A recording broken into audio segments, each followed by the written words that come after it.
बिस्मिल्लाहिर्रहमानिर्रहीम। अस्सलाम वालेकुम। मेरा नाम प्रोफेसर डॉक्टर इरम सुहेल है और आज मुझे जिस टॉपिक पे बात करने के लिए कहा गया है वो PCOS है।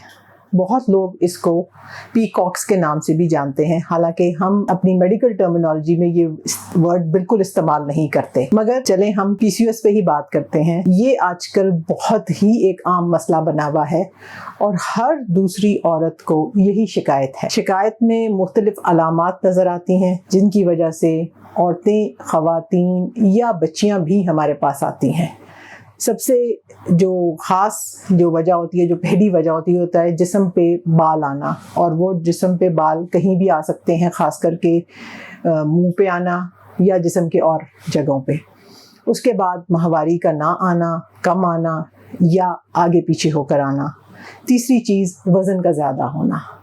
अब बात ये हुई है क्योंकि हम बहुत ज़्यादा उस स्टेज में चले गए हैं जहाँ इंसान की ज़ाहिरी लुक बहुत इम्पॉर्टेंट हो गई है, यानी कि हम नज़र कैसे आते हैं। इसलिए बहुत सारी लड़कियां ये समझती हैं कि मुंह पे दाने आना, एक्नी आना या बाल आना सबसे पहली अलामत है PCOS की। हाँ, ये एक अलामत ज़रूर है, मगर ज़रूरी नहीं है कि ये PCOS ही हो। इसीलिए एक तजर्बाकार डॉक्टर से इसकी तशख़ीस कराना बहुत ज़रूरी है। जब तक कोई डॉक्टर आपको टेस्ट ना दे या उस टेस्ट की तशख़ीस ना करे, तब तक आप अपने आप को ख़ुद ही ये ना कहें कि जी हमें ये बीमारी हो गई है।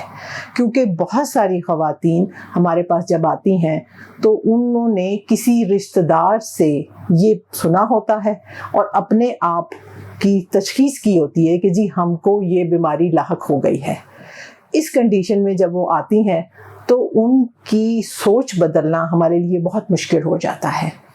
इसलिए सबसे ज़रूरी चीज़ ये है कि आप किसी तजर्बाकार डॉक्टर से, माहिरीन यानी कि जो जच्चा बच्चा माहिर या एक गायनेकोलॉजिस्ट से रुजू करें, जो आपकी सारी की सारी स्टोरी सुने, यानी कि जो आपको हो रहे हैं अलामात वो सुने, आपको चेक करे, उसके बाद आपको टेस्ट एडवाइस करे और उस टेस्टों को देखते हुए आपकी तशख़ीस की जाए कि आपको PCOS या पॉलीसिस्टिक ओवेरियन सिंड्रोम है। इस बीमारी का इलाज सबसे इम्पॉर्टेंट ये है कि हम तशख़ीस सही करें। अगर तशख़ीस सही हो जाए और वाकई ही बीमारी का पता चल जाए तो इलाज में कोई मसला नहीं होता।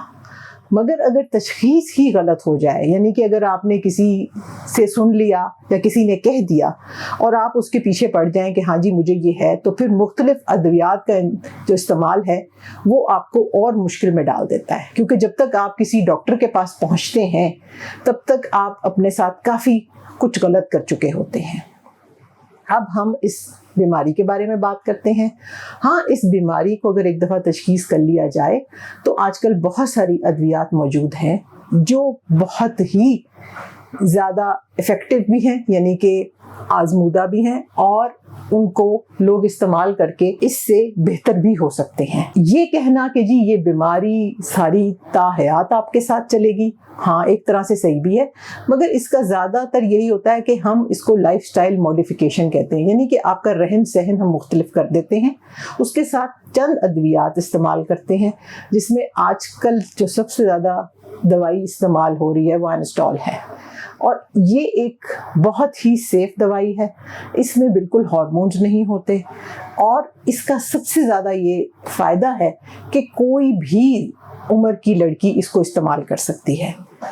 पिछले ज़मानों में या पहले ज़मानों में ज़्यादातर ये होता था कि हम फैमिली प्लानिंग की दवाइयाँ इस्तेमाल करते थे इसके इलाज में, जिससे मसला ये होता था कि ख़ास करके जो बच्चियाँ होती थीं जिनको बहुत जल्दी ये तशख़ीस हो जाती थी और उनकी अभी शादी भी नहीं हुई, तो उनमें ये दवाई इस्तेमाल करना ज़ाहिर है एक नुकसानदेह भी साबित होती थी और ज़ाहिर है उस औरत के लिए भी बहुत ज़्यादा हो जाता था कि मैं इस टाइम पे जब मेरी शादी भी नहीं हुई मैं ये दवाइयाँ क्यों इस्तेमाल कर रहा हूँ। मगर बात फिर वहीं आएगी कि हम इन अद्वियात पे जाने से पहले सबसे पहले ये कर लें कि जी क्या हमारी तशख़ीस सही हो गई है कि नहीं हुई है। अगर एक दफ़ा तशख़ीस सही हो जाए तो फिर इसका इलाज बिल्कुल मुमकिन है। बहुत बहुत शुक्रिया अपना टाइम देने का।